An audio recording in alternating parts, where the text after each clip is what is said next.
Eu recebo por aqui o Gabriel Schutz, ele que é advogado, especialista em direito tributário, professor de direito tributário. Inclusive, chamamos um professor aqui, um advogado especialista, para a gente falar sobre a reforma tributária. Tudo bem, Gabriel? Bom dia, prazer te receber aqui no Jornal da Manhã. Bom dia, Marcelo. Bom dia aos ouvintes. Tudo ótimo. Em primeiro lugar, quero agradecer, o convite. Para mim é uma honra muito grande poder participar de uma entrevista na Jovem Pan. Eu acompanho a Jovem Pan diariamente, sou ouvinte aí há vários anos. Então é uma satisfação muito grande poder estar aqui para explicar um pouquinho aí sobre a reforma tributária. Muito bem, e chamamos para falar sobre a reforma tributária um especialista porque muito tem se falado, se comentado sobre a reforma tributária, que é um caminho sem volta para o cidadão, para o empresário, para o brasileiro de forma geral, né, Gabriel? Ela está em um período de transição. Conta para a gente o que vai acontecer. Em primeiro lugar, o que é a reforma tributária? Porque, assim, as pessoas e as empresas têm que se preparar, né? Porque ela vai chegar, isso é inevitável, né? Então, Marcelo, e aos ouvintes, nós precisamos lembrar que os tributos incidem sobre várias coisas. Então, incidem sobre o consumo, incidem sobre a renda, sobre o patrimônio. E essa reforma, ela é sobre o consumo. Então, por essa razão, ela afeta todo mundo. Afeta todo mundo porque eu tenho alterações gigantescas sobre alguns tributos.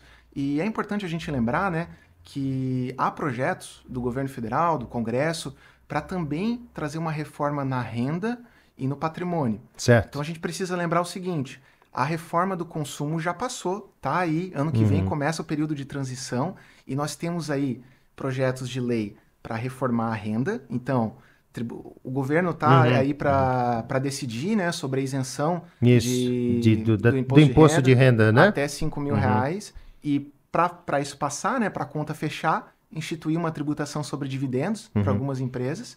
E nós também temos projetos de lei para aumentar a tributação sobre o patrimônio. Seria a taxação dos super ricos também tem se falado, né? Em linhas gerais, né? Isso, mas não só isso. O projeto em si, um dos projetos, prevê o aumento do tributo sobre a doação. Doação e aquele que a gente paga no inventário. Então hoje, por exemplo, a gente tem alíquotas aí até de 8%. E nós temos projetos de lei para aumentar isso para 20%. Então são várias reformas que estão em discussão, mas a reforma sobre o consumo, a reforma tributária que todo mundo está falando, já foi aprovada. Não tem como voltar atrás. Não tem como, né? A não ser que mudem a lei de volta. Mas é um caminho que parece sem volta mesmo, né? Sim. Na tua opinião, enquanto especialista, era preciso, a gente vai entrar no ponto se era boa ou não, mas nesse momento era preciso que o Brasil reformasse a questão dos seus tributos, a aplicação, uma simplificação, a teoria pelo menos, né? O direito tributário em si, ele é muito complexo no Brasil. E nós estamos discutindo aí reforma tributária desde que eu era criança. Então já faz muitos anos que nós Isso que o Gabriel é jovem, né, Gabriel? Tem quantos anos? 28. Então, mas já é um tempinho já que você discute. Aliás, então, né? Se for pra gente ser sincero, antes de eu nascer então, já se discute reforma tributária. Mais tempo de reforma. Então, essa reforma tributária, a gente pode dizer com toda certeza que é a maior dos últimos 50 anos. E era necessária uma reforma? Era necessário. Isso podemos dizer aí sem sombra de dúvidas. Era necessário. A dúvida que fica, é se essa reforma que passou deveria ser passada assim, Vocês vão ter que ter outras alterações. Uma discussão maior, quem sabe? Exatamente. A gente sabe que a reforma foi aprovada muito rápida, Nós temos discussões aí se houve participação da sociedade de maneira geral, Mas de fato é que nós tivemos uma aprovação aí de alteração na Constituição em dezembro de 2023 e a aprovação de uma lei complementar federal em janeiro de 2025. Então nós já temos aí mais de 600 artigos só tratando de reforma tributária. E, junto com isso, todos os períodos de transição e todas as modificações. Respondendo à tua pergunta, era necessário? Sim. Nós temos problemas muito grandes que causam insegurança jurídica para as empresas, principalmente em relação ao PIS e COFINS e ICMS, que serão substituídos pela IBS e CBS. Então, a mudança na nomenclatura dos impostos, né? Do nome, né? Claro que tem toda a fundamentação teórica por trás, então tem um motivo, mas os nomes dos impostos vão mudar, a grosso modo. O nome do imposto vai mudar, sobre o que ele incide vai mudar, quem é o contribuinte vai mudar. Então nós temos aí um período de transição grande. São 7, 8 anos de transição. A partir de 26. A partir de 26. Um ponto importante, pessoal, é que até, para falar para os ouvintes, em 2026 a gente vai ter aumento de carga tributária? Vai mudar alguma coisa? Não. 2026, todas as empresas vão ter que destacar o tributo na nota fiscal, mas esse vai ser o ano para a Receita Federal ver o quanto que ela vai cobrar em 27.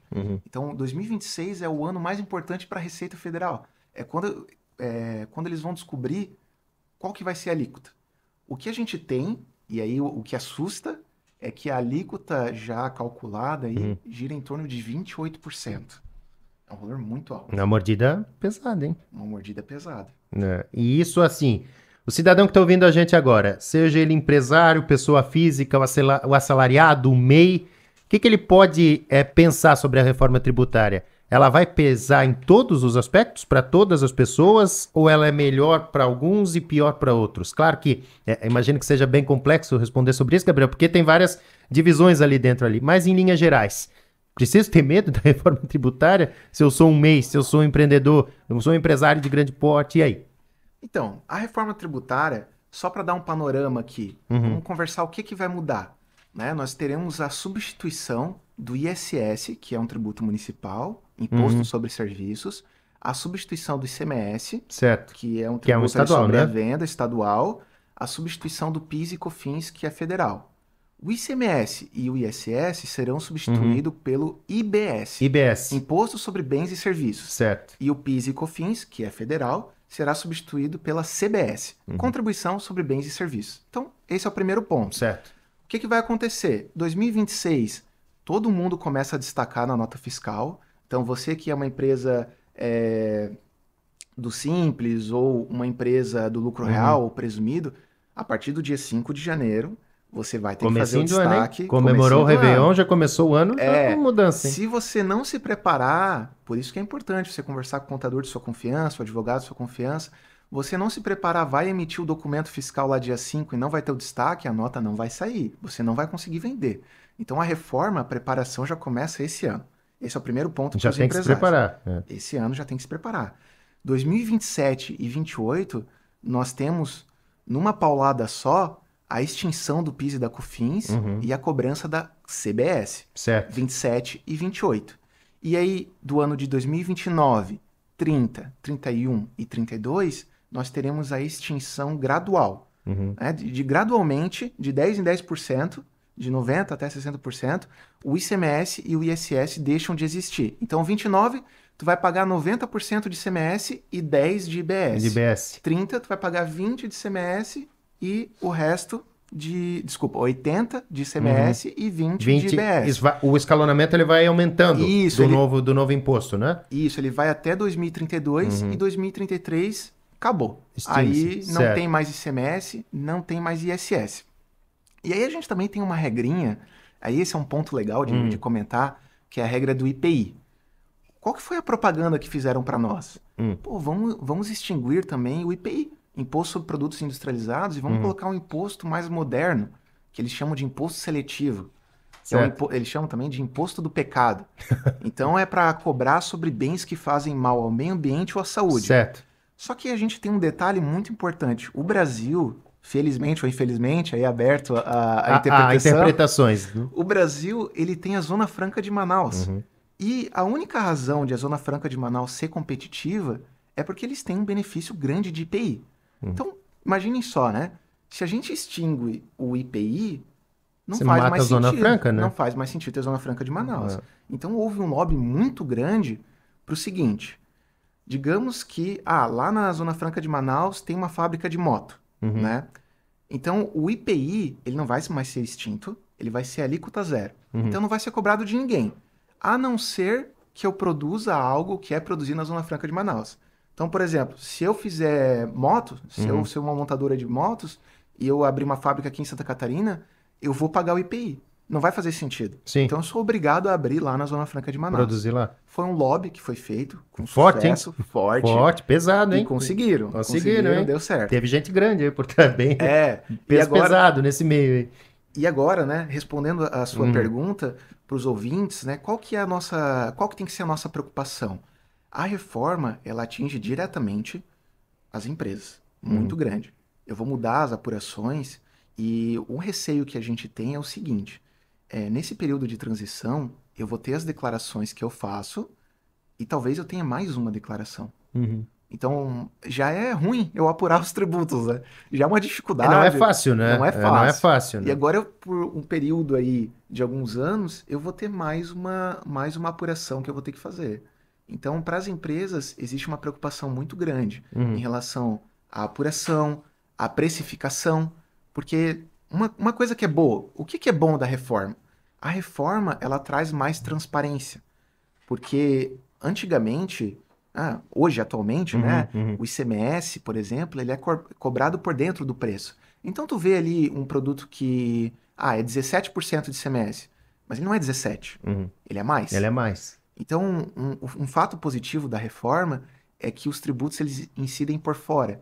Então, por exemplo, você vai vender um carro, Certo. você vai colocar o seu valor, o meu preço é 60 mil.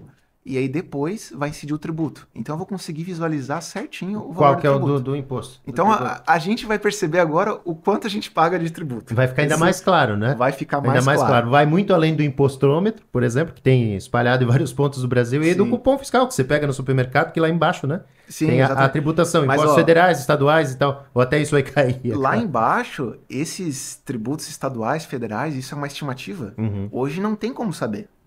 Não tem. Eu pego um produto aqui, uma bola de futebol. Uhum. Eu posso estimar o quanto. Certo. Custa 100 Mas reais, vamos supor, é. 12 federal, 5 estadual e assim por diante. Exatamente, Mas mas não é o exato não cálculo. é, porque eu vou dar um exemplo.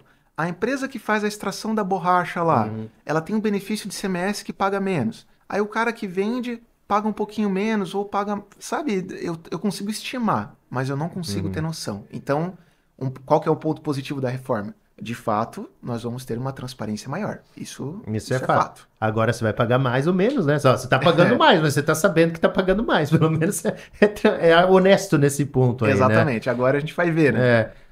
A questão dos aluguéis. Por que tem se gerado esse debate, essa preocupação, tanto para o locatário quanto para os locadores, da reforma tributária e do aluguel? Resume para gente. Por que dessa preocupação, hein? Então, eu tenho recebido essa Ó, pergunta. inclusive tá lá, o nosso diretor colocou o impostrômetro na tela aí, ô Gabriel.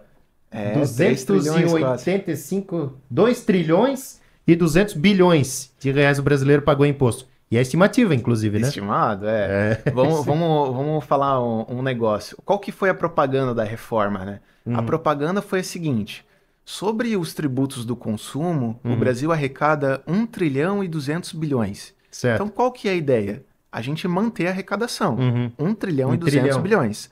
Só que, aí vem o detalhe, a arrecadação global Sim. não significa que você, prestador de serviço, indústria, vai pagar exatamente a mesma coisa. No geral, a ideia é que o Brasil arrecade a mesma coisa. Só que alguns vão pagar mais E e outras. outros Talvez, um talvez. pouquinho menos. Todo mundo vai pagar, isso aí é fato, É, né? Vai continuar exatamente. pagando. Mas voltando ao ponto do aluguel, Gabriel.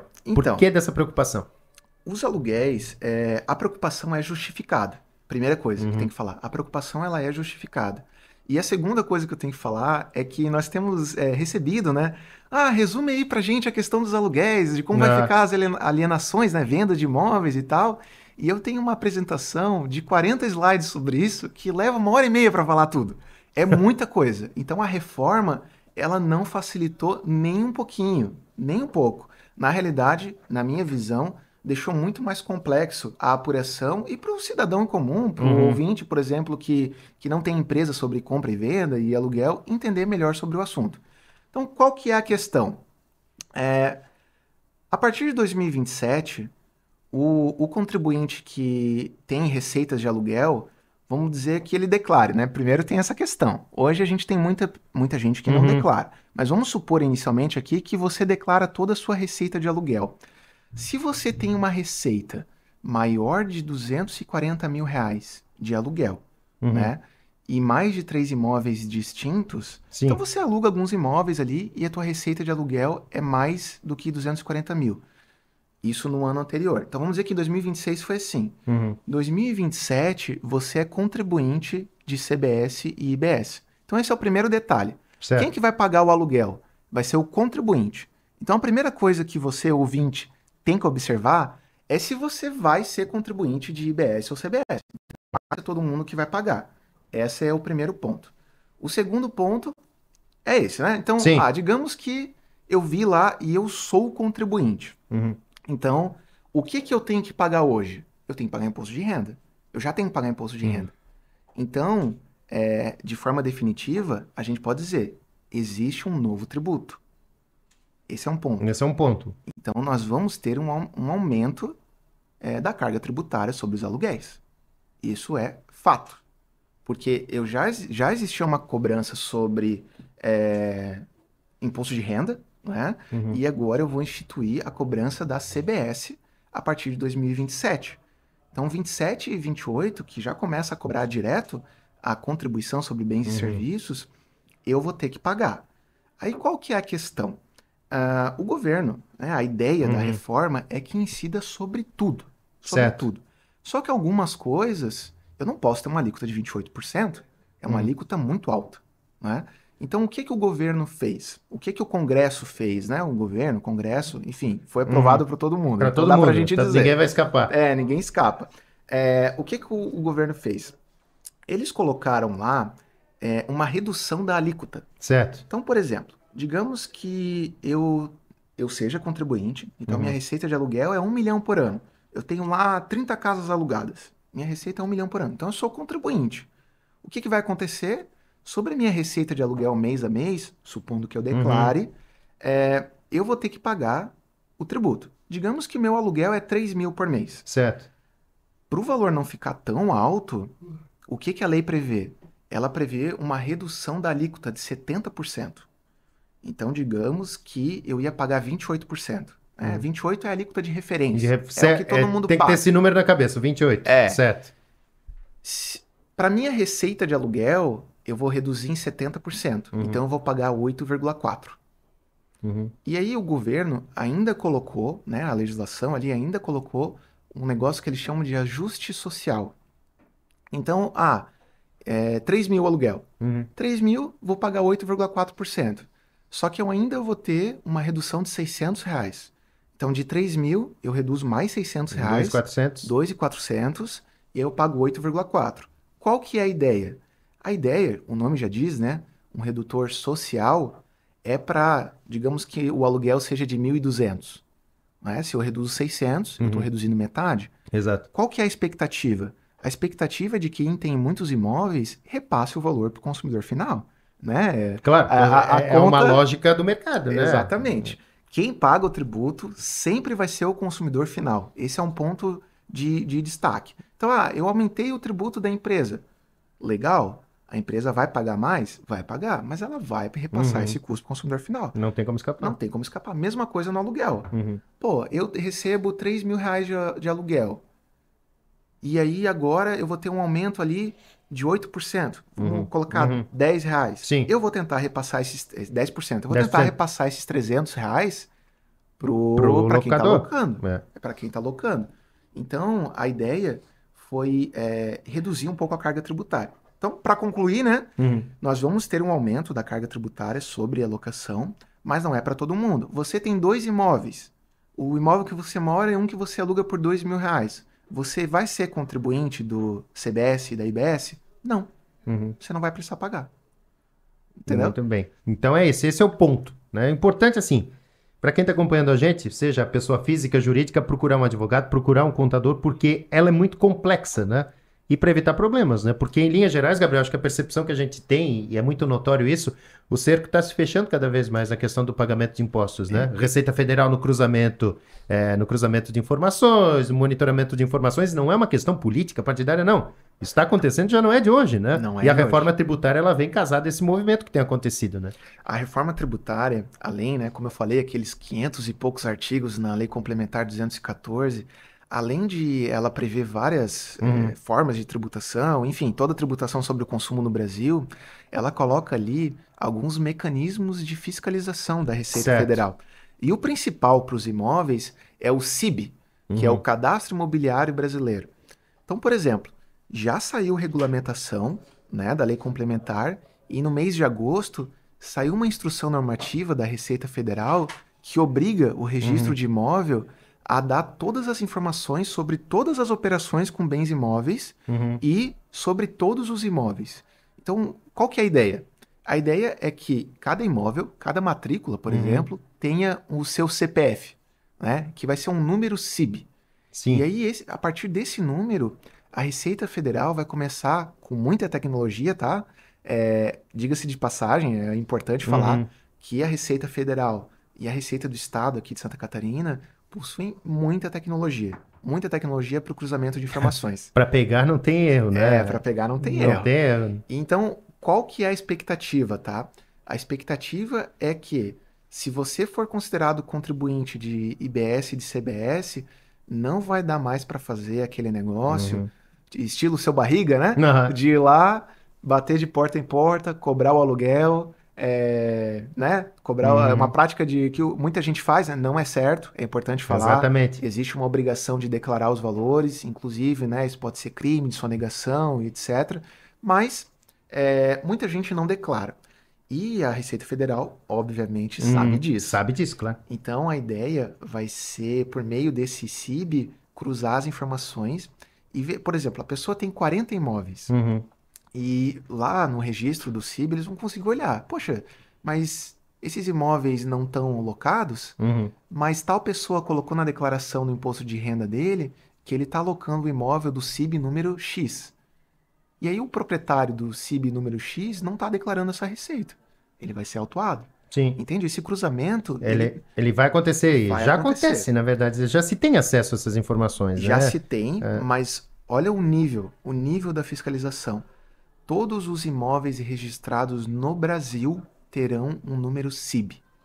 Então, eu tenho o registro de imóveis aqui de Itajaí, eu tenho registro de imóveis de Joinville, eu tenho registro do Brasil inteiro, e às vezes é uma confusão o cadastro. Hoje em dia já se tem um cadastro nacional e tal, mas sempre foi muito confuso. Agora, cada imóvel vai ter seu CPF e a Receita Federal vai ficar em cima. Não tem como escapar. Então, não tem como escapar. Só para concluir, talvez em 2027, para quem é contribuinte e já não estava pagando o imposto de renda, e, obviamente, não estava pagando tributo que ainda não existe, né? Talvez para essa pessoa seja uma surpresa, porque ele terá que pagar o imposto de renda, já tem que pagar, né? Mas será fiscalizado para pagar o imposto de renda e mais o tributo novo. Então, pode ser uma surpresa. Gabriel, obrigado pelo papo, acho que é muito importante, tem muitas informações e você tem preparado conteúdos para as redes sociais aí para o pessoal te acompanhar também e ficar mais por dentro, né, dessa reforma tributária, né? Como é que faz para te encontrar aí, hein? Exatamente. A reforma tributária é um assunto aí que está no nosso dia a dia, né? Qualquer contador, advogado tem que estar estudando isso, não tem como escapar. E eu posto alguns conteúdos sobre isso na minha rede social, que é no Instagram lá, o @GabrielBSchulz. SCHULZ. Muito bem. Gabriel, obrigado pelo papo. Voltaremos outras vezes aí para bater um papo e atualizar mais aí a população sobre essa questão da reforma tributária e outros pontos que são importantes. E obrigado. Parabéns pelo trabalho aí. Muito obrigado e fico à disposição. E se caso os ouvintes ou alguém tenha alguma dúvida, também estamos aí à disposição para auxiliar. Muito bem.